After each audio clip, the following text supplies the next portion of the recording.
Mississippi eviction laws vary from county to county, but they still follow the same general steps for an eviction process. Fill out the forms, serve the tenant, attend the trial, and wait for judgment. Every eviction process is different. It depends on the lease or rental agreement signed by the tenant and landlord. This video is a breakdown for landlords to refer to when evicting a tenant. A landlord may also seek legal advice from an attorney. Confirm procedures and information with your justice court to ensure that the entire process goes as smoothly as possible. Eviction reasons. Number 1, non-payment of rent. To start off the Mississippi eviction process, rent is usually considered late, a day past its due date. A grace period may be available if stated in the lease or written agreement. Before a landlord can start the eviction process, they must give a tenant in Mississippi an official written 3-day notice to pay form. The notice must have been delivered properly. If the tenant can pay the rent due within those 3 days, then the filing for eviction does not continue. If they cannot pay rent, the landlord reserves the right to continue filing to evict a tenant. Number 2, breach of lease or rental agreement. The term of the lease have to be upheld by both tenant and landlord for the entire duration of their stay. Agreements may vary from tenant to tenant. If a tenant fails to uphold any terms from the lease agreement, the landlord must give a 14-day notice to quit form. If the tenant resolves these issues on time, the eviction process must not continue.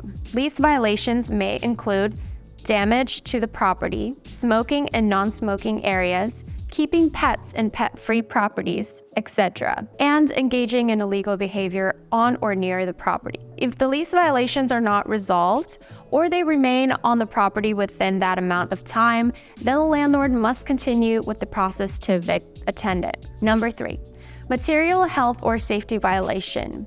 Mississippi law takes into account the health, building, safety, and housing codes. If the tenant violates any of these codes, the landlord is not legally obligated to give the tenant time to fix the problem, nor are there requirements to send a written notice. Violations under this could include not throwing out trash for long periods of time, inviting bugs and/or rodents, damaging the electric wiring of the unit, and ruining the plumbing fixtures of the unit. You can skip the notice steps for this violation. Number 4, non-renewal of the lease after the rental period ends.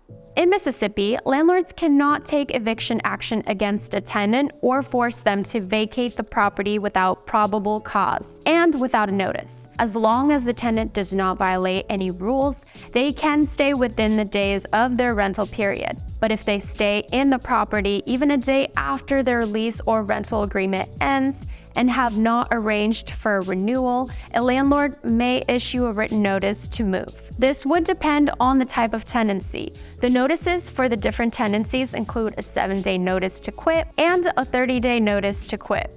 If you want your own Mississippi lease agreement, click the link in the description to see DoorLoop's forms page and download your very own template. Also, check out some of the forms of different notices I mentioned before. Filing a complaint. Number 1.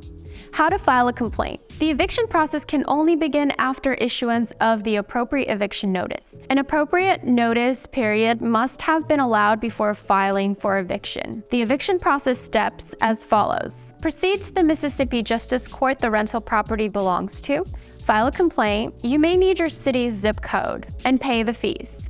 There may be more steps depending on your justice court's rules and regulations. Number 2, timeline. It takes within 3 days to 1 month from the issuance of the notice to vacate or quit. The notice must have been given to the tenant properly. This is ensured with a return receipt signed by the tenant. Notice to comply. Before filing for an eviction with the court, you need to issue the tenant a notice to comply. You can either download the free PDF or Word template, or create your Mississippi eviction notice by clicking the link in the description. So you can use the step-by-step wizard that guides you through the entire process to make sure you are submitting the legally correct notice. Keep in mind, the step-by-step wizard will ask you to pay a small fee at the end. It's a small price to pay to ensure legal compliance and protection. The last thing you want is to go to court only to find out you did the first process incorrect. Serving the tenant. Number 1. How to serve the tenant. An official from the court delivers the summons for the hearing and the complaint to the tenant at least 5 days in country court before the return date. The sheriff's office is usually assigned this task. Alternatively, someone else who's at least 18 years old and is not involved in any aspect of the case may be assigned this task. There are several methods available to serve these documents. Personal service. The court official delivers the summons and complaint to the tenant in person. Substituted service. If the tenant is unavailable, someone living with the tenant who is over the age of 16 may receive the documents. When using this method, a copy must also be mailed to the tenant through first-class mail. Publishing.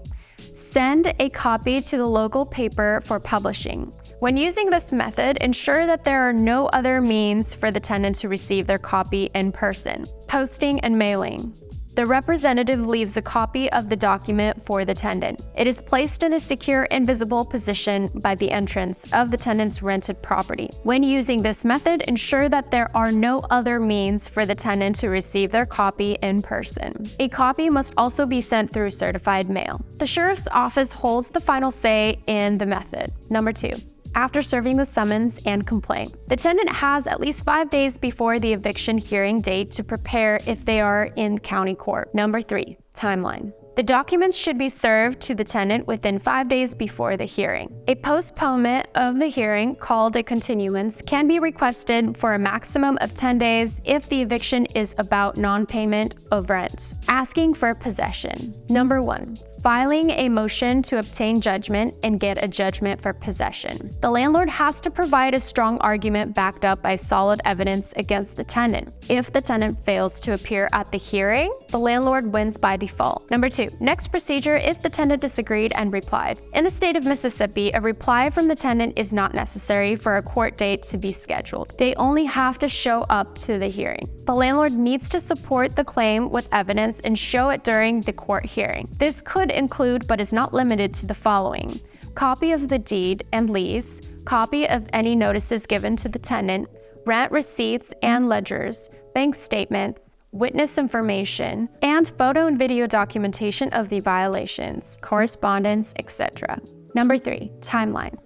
Eviction hearings are scheduled 5 to 10 days after the summons and complaint is issued, regardless of when the documents were served to the tenant. Getting possession. Number 1.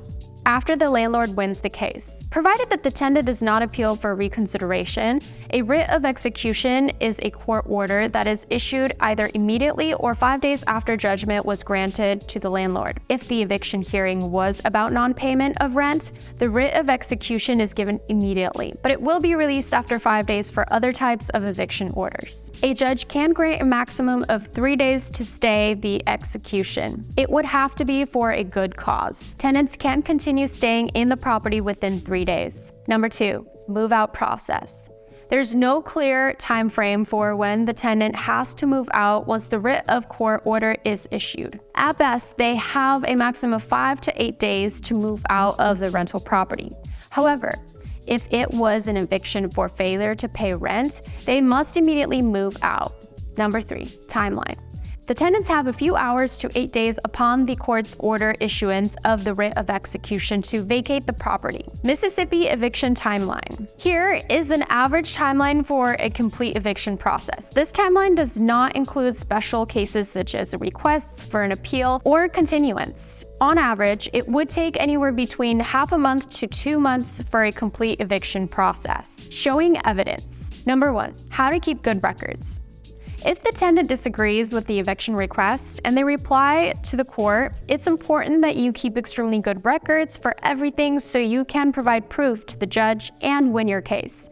This part can make or break your entire eviction request in the event of a dispute. You can stay organized by keeping a physical paper trail. This gets very hard to search through, takes a lot of storage space, and can get lost, damaged, stolen, or burnt in a fire. Scan every document into your computer. Backups. Store and backup every file using Dropbox, Google Drive, OneDrive, or any other option that is easily searchable. PMS.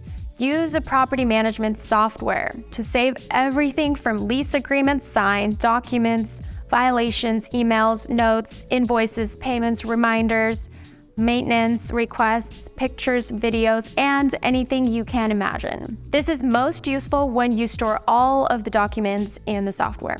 For example, DoorLoop is a perfect property management software. Number 2, evidence to show for not paying rent.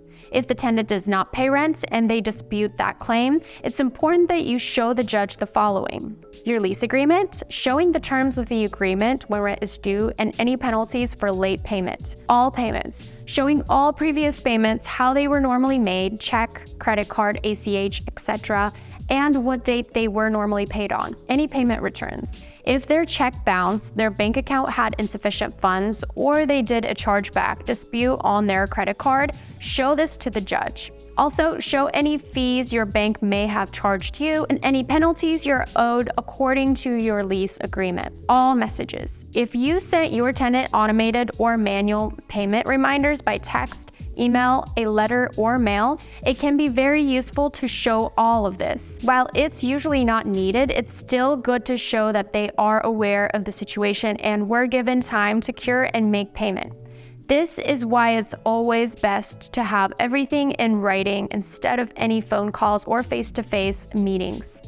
Number 3, evidence to show your lease violations. If you're evicting the tenant for lease violations, for example, noise complaints, unauthorized pets, or property damages, it's important to show proof from any of the following methods. Security cameras, if you have a surveillance system that can show them committing the crime or lease violation, it's safe to say you will normally win the dispute. Video, if you don't catch them in the act, it can still be a good idea to record them on your phone camera, committing the violation. Pictures. They say a picture is worth 1,000 words. In this case, a picture could be worth thousands of dollars. Even if you take a video, it's important to show the judge any pictures too, as it's usually easier to see by email or printed. Lease terms. Once again, show the court which term they violated in their lease agreement. Don't worry if you don't have every single term spelled out in your rental agreement. If the violation is bad enough, it might not be needed to have it written. As a good practice though, start adding all of the potential reasons to evict a tenant into your agreement. Mississippi laws can be complex and require strict adherence to legal procedures. Property managers and landlords must follow specific guidelines regarding notice requirements, lease violations, and court proceedings when evicting a tenant. Failure to comply with these laws can result in legal and financial consequences. It's essential to consult with a qualified legal professional to ensure that all eviction procedures are carried out in accordance with Mississippi law. If you liked this video, please like, comment, and subscribe. Also, check out this video here. Thank you and have an amazing day.